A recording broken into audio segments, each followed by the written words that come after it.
እንደዚህ አጣጥፋ የጠራኝ ዝም ብለህ ልታየኝ ነው? አይ እየተመለከትኩሽ ነው።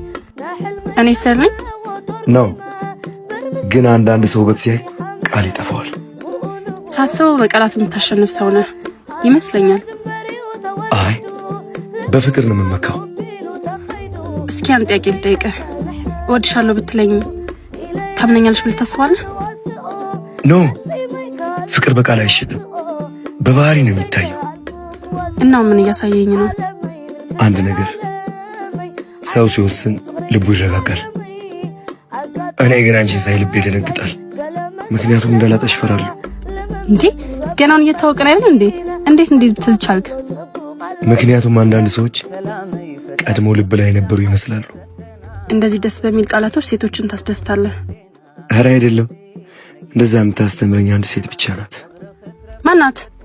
አንቺ። እንግዲህ አንድ ምክር ልስጥህ። ምን? ልብ እንደ ብርጭቆ ነው፣ ሲሰበር መጠገኑ ይከብዳል። እኔ ግን እሱን እቃወማለሁ። ለምን?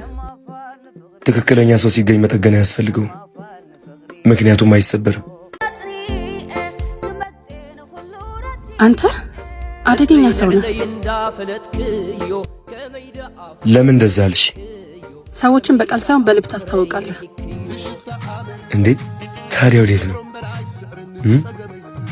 ሳምኝና በሞትኩ ማለት አሁን ነው እንግዲህ። እዚህ ጋር ለመሳምሽ ስናፍቅ ማስታወሻ ይሆናል። ማስታወሻ አልፈልግም፣ ምክንያቱም መቼም አንተጣጣ። ቻው ብላኝ ሄደች፣ ግን ከእሷ ጋር ሄደው እግሯ ብቻ አልነበረ። እኔ የምጠራበት ሰላሜን ነው ይዛ ሄደችው። ጀርባዋን እያየው ልቤ በዝምታ ፈጣሪ ሆይ እች ልጅ ከህይወቴ አታርቅብኝ እያለ ነበር።